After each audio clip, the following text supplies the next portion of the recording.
Okay, so my next question is like, what if I have were to like explain anyone like what GSOC is, like in a brief manner, like just tell me how could I do that in a like really brief manner. So in a brief manner, if you want to explain what GSOC is to someone, it is an alternative of seeking for job, right? Those 1% of people who are seeking job and not working on self-development. Uh, so they can work on their like development skills, their technical skills, their coding skills, their programming skills, and they can apply it in real life and earn a good reward. So after 3 months, you get around a good stipend. In my time, it was like $3,000. So it is a good stipend. Also, you get to be in a community where everyone is already established. The organization is already established. So you get to learn a lot of things. This 3 months changes you. So GSOC is about programming. Firstly, you have to know programming. Second thing is your love for programming, and third thing is how well you like mix up with open source culture, or how well you mix up with like how well you are willing to grow and get into the industry. So this GSOC, what happens is everything is industry standard. So even if you're not doing a real life internship or corporate job, you'll get the experience of how things look like how things be in real life. Okay, so like I really got it and I just really understood it, like what it actually is. And like my next question is like, is GSOC that hyped up? Like, people tend to say sometimes like like have GSOC in your resume and everything is good to go. You don't have to do anything else. Is it like that? Like, is it hyped up or it's just like what it do to your resume actually? I'm asking about that.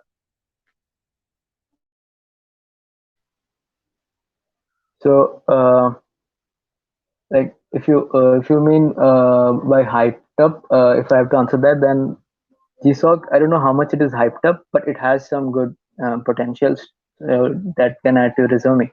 For example, if you had to apply for an off-campus, so on off-campus, your resume needs to be strong.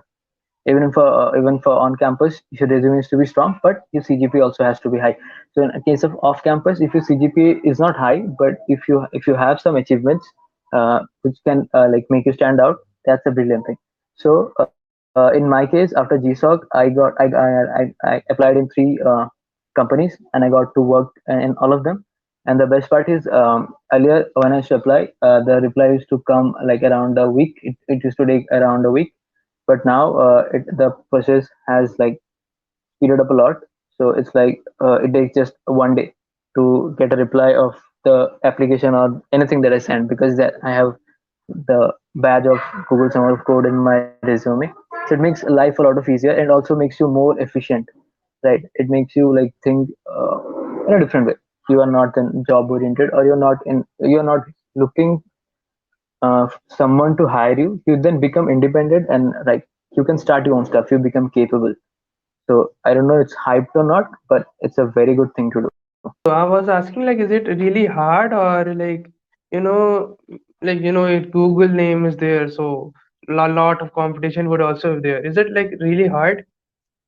Normal people can do it. This I don't say it is hard, because with the right strategy and the right preparation you can do it. But yeah, this is not something compulsory. This is not JE or something. So if you don't like if you're not able to crack it, it's fine. You can try next year. But what's important is throughout the journey learn a lot of things. Right, throughout the journey you prepare for a lot of things. So once you prepare for it, you get a like good chance to participate in any uh, open source fest, be it Outreachy or MLH, anything. You can participate in that. You learn the process. You be with the community. So even if you are not selected in GSOC, you can be in the community for 1 year. You can like contribute to the project, and if you be with the community for 1 year, chances are very high that you will get selected. So yeah, there is no like lose situation. There is always a win-win situation. Like it depends on how much prepared you are, how much strategy like you can follow, and how observing you are.